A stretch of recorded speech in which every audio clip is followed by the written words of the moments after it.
When we go before God,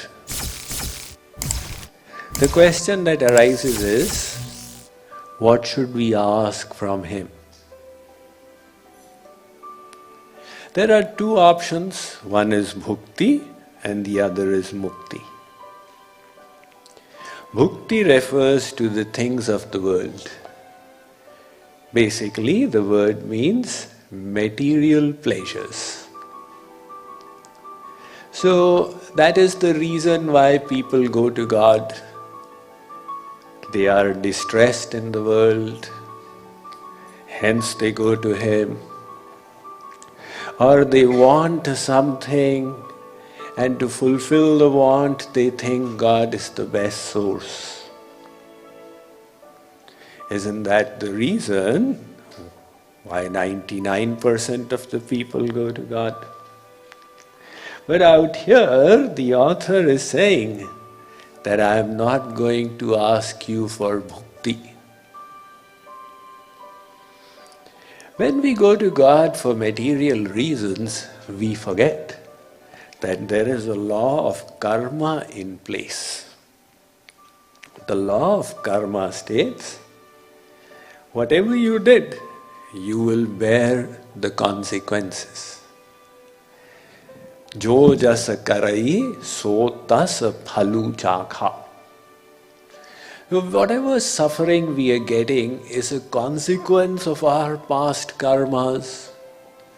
Now we say, oh God, I will offer you 5 kg laddus, you please mitigate my miseries. So God is the dispenser of the law of karma. It's like going to a judge and saying, Your Honor, my case is in your court. I'll give you 5 kg laddus, you please do my work. You know, presently there is a matter going on in the US where it is suspected of a Supreme Court justice that he took bribe. Now what about God? Is God also susceptible to bribes? Oh God, by my karmas, this is what I deserve, but I'm giving you 5 kg laddus as bribe. And there also I don't have faith, so you do my work, then I'll give you the laddus. Why don't you give them right now? If the work is not done, my laddus will go waste. So, oh God, you do my work, then I'll give you the laddus. Now, even in the world, people have that much of trust, right? When they go up to a government official, you do this work, I'm giving you, I'm warming your pocket right now, you do the work later on. And with God, we don't even have that much of faith. So God is not corruptible. He says, as you sow, that shall you also reap. This is a universal law of God stated in all the religions of the world. So we need to have faith in this law. And the point is, God can sometimes break the law. But even for His breaking the law, there is a law. Which means, if the soul is deeply surrendered to Him, in that case the law can be waived. In that case, God says, all right, there is a second law which comes into place, which is the law of grace. And according to that, I will then have the authority to wipe off your karmas. But if we have reached that deep level of surrender, then why are we asking God for these little trinkets? It is like the child in the jewelry shop. If you put a little child in the jewelry shop with so many priceless, precious stones around, and put a little Hershey's chocolate as well, and say, Beta, Any one thing that catches your fancy, you can pick it up. What is the child going to pick up? Not the jewel worth $500,000. The child will extend its hand to that chocolate because its intellect can only understand the value of the chocolate. What are these shiny objects? Mommy, Papa may be fascinated by them, but they're definitely wrong. They can never outweigh the pleasure that a chocolate can give me. Now you all are laughing, but the fact is that from the divine perspective, we are also doing the same thing. Oh God, give me this. And God says, I've got so many better things in my divine abode. Once there was a beggar sitting in Mumbai by the side of a bridge. And he was saying, Babuji, paisa. One millionaire went by and he said, I will not give you money, I will give you a lottery ticket. So he handed a lottery ticket to the beggar. And a correspondent was coming behind.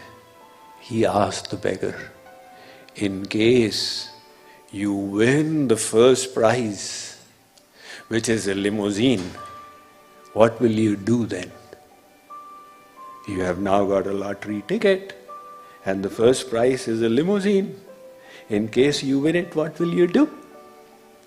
He said, then I'll go around begging in my limousine.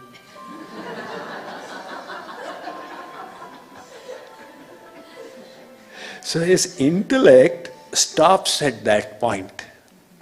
Likewise, our intellect stops at material things. And in the realm of God, there are so many divine things called Brahmanand, Premanand, etc. So the point is, since our intellect is stuck in material things since endless lifetimes, if we go and say, oh God, give me this and give me that, the chances are that we'll ask for the wrong things. A safer policy is, my Lord, I don't know what is good for me and what is bad for me. But you are my eternal well-wisher and loving Father. I leave it in your hands. You decide what is best and please do it. मेरी चाही मत करो, मैं मूर्ख अज्ञान. Oh Shri Krishna, even if I ask you, don't listen to me. I have this weakness, that I'll come and ask you, but you please don't listen to my asking. Teri chahi mein Prabhu hai mera kalyan. It is in your wish that my welfare lies. Now, when you put the onus in God's hands, He then has to decide what is best for the soul. And He will then take full care of the soul. So wisdom lies in the fact that you develop trust in your eternal Father. But that makes sense.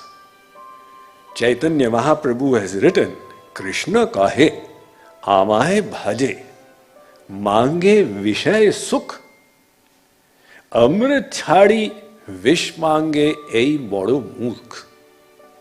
Shri Krishna says, this soul has come to me, the ocean of nectar, and is asking for worldly pleasures. The soul is rejecting nectar and asking for poisons. Ei bodo murkh, this soul is not intelligent. So a little bit of deep thought brings us to the conclusion that we should not ask God for material things. But here, Sri Maharaj Ji writes, I don't even ask for spiritual things like liberation. So liberation is considered the highest purusharth in our Sanatan Dharma. There is Dharma, Arth, Kam, Moksha. These are the four attainables. So what is the goal of life? Most people will tell you it is moksha, it is liberation. It is not a material desire. The desire for liberation is a spiritual one. But there is one defect in it. And what is the defect? Liberation is also a form of selfishness. One person is selfish for material things. One person is selfish for spiritual things. I want mukti. Why do you want mukti? All my miseries will cease, and I'll be free from all bondage of Maya. So, this also is a form of self-seeking. It's not wrong. So many of the scriptures have propounded it as the ultimate goal. But when Ved Vyas wrote the Srimad Bhagavatam, he rejected mukti. He said, Dharmaha projhita kaitavottar paramo nirmatsaranam sadam.